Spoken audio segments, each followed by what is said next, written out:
I wanted to show how to make these beautiful shapes. These are from a chapter that was supposed to be in my book and then didn't make it in there. So here's my pattern. There are 5 sections that are exactly the same. And these are the fabrics I chose. One will be for the outside of the ornament, one will be for the inside. And I have my piece of fast to fuse. And I'm going to fuse the fabrics together. And here's my fabric sandwich. And next I have to trace my pattern. And as you know, I love making my pattern on a piece of poster board so I can reuse it. I'm going to trace around the outside of the shape, and then I'll have to put the hearts in there, and then I also have to draw 2 horizontal lines. There are several sections that are going to need to be sewn together, putting some weights on my pattern so it doesn't move around.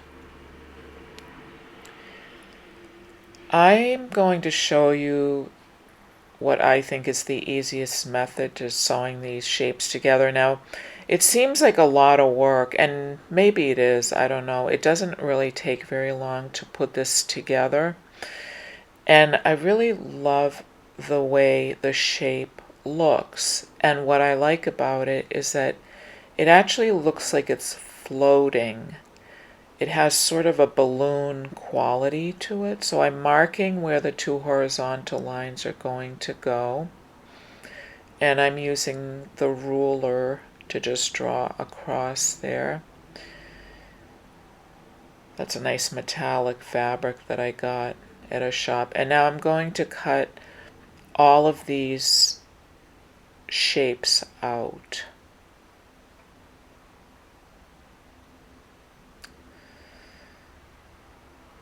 Once I cut all the shapes out, I have to separate all of the sections, which will then later be sewn together. Now, I'm cutting off just the tips, because when I sew those together, it'll make it a little bit easier.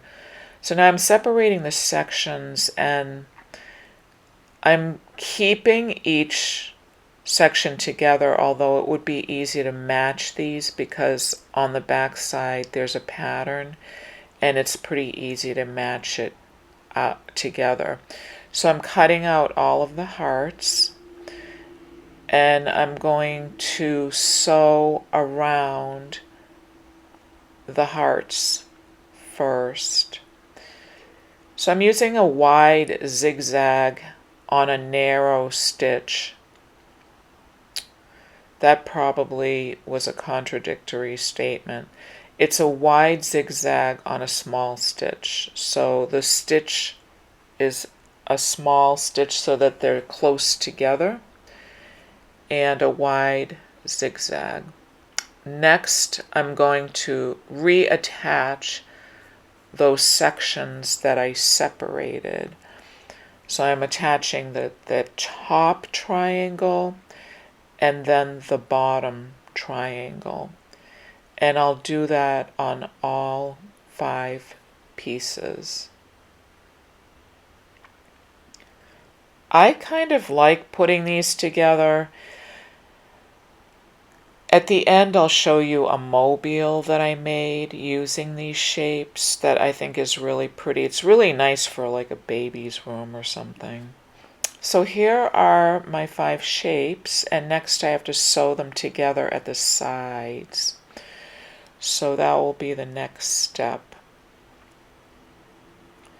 And this is easy to match because, as you can see, my fabric has a pattern to it, so I can match which piece goes next to which piece pretty easily.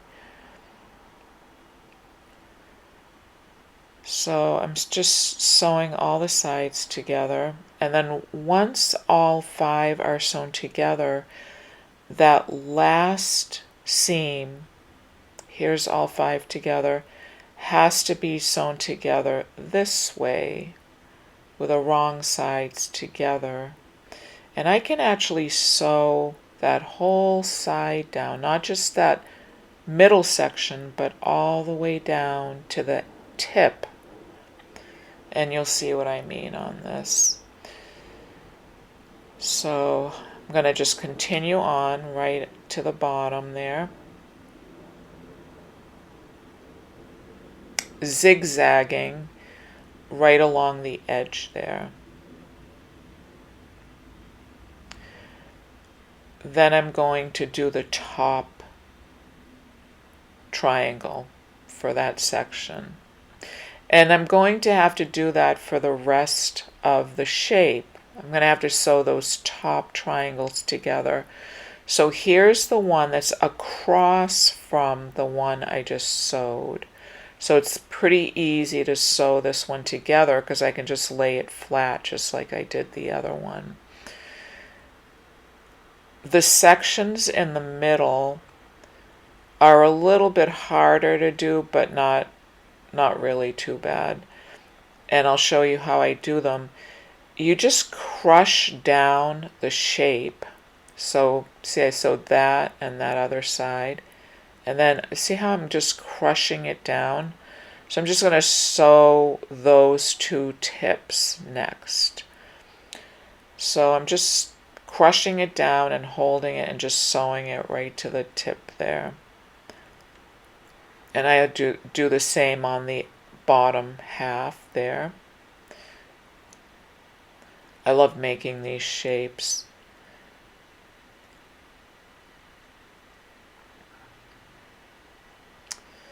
So there's that one. Now the next one. And you just keep sewing those until you get the whole shape closed up.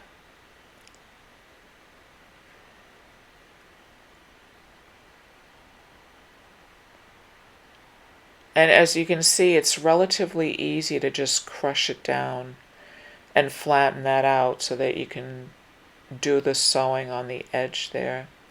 When I'm sewing on the edge, if you watched any of my other videos, you know that the sewing needle goes through the fabric on one side and then off of the fabric on the other side as it goes back and forth.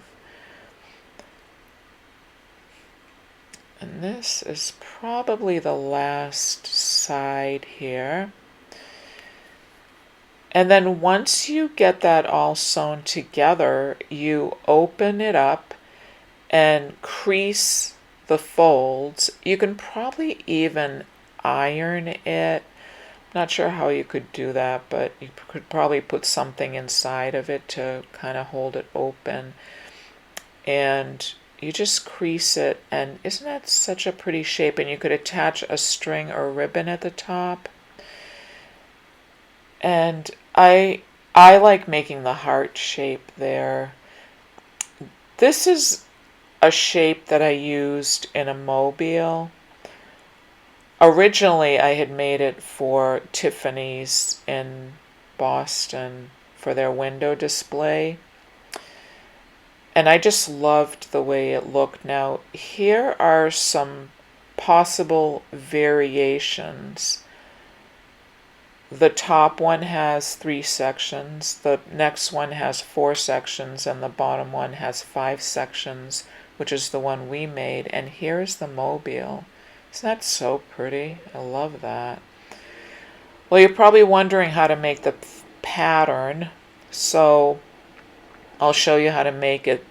The square section in the middle is 3 inches by 3 inches. So you find where the middle of the paper is. I'm doing it the hard way here by putting marks. But what I could have done is actually, I realized it later after I made the video, that I could have just folded the paper in half and then in half again. And that would give me a cross in the middle that was right in the middle. But I decided to do it the hard way, which is what I do a lot of times. So I'm marking where 3 inches by 3 inches is so that that square is right in the middle. A 3 inch by 3 inch square is in the middle. This is how I make all of my patterns. I just do them by hand like this. And here's the sides of the, there. So now I'm folding it in half. And I'm going to draw the heart, half of a heart, like we did in grade school. And then the top section is also 3 inches. So I'm going to mark 3 inches, and then this edge has a little bit of a curve to it. It's not straight, it's curved. And that's what gives it that nice kind of a curved shape.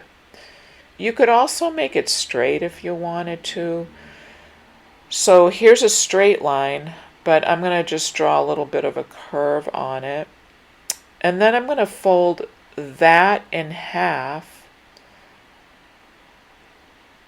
This is how you get it symmetrical. And then I'm going to just cut that shape out. And then cut the heart out. And then this is my section. That's how I made the pattern. And then I make 5 of those next to each other. Now, this is a little added tidbit. I never want to throw away the heart, so I'm marking where the middle of the heart is. I'm going to draw a line down the middle there. Just marking it on 2 of the hearts. Now this would work better if both sides of the heart were the same fabric, but I'm just going to show you a little extra trick here. So I'm going to cut to the middle mark there, a little bit past the middle mark, a slit that's about 1/16 of an inch wide, and then I'm going to cut from the bottom a slit. I just love the look of these. This is a nice little tag or party favor or whatever, and then you just put those together. Isn't that so nice? Okay, well, try your own shape or mine. Thanks for watching.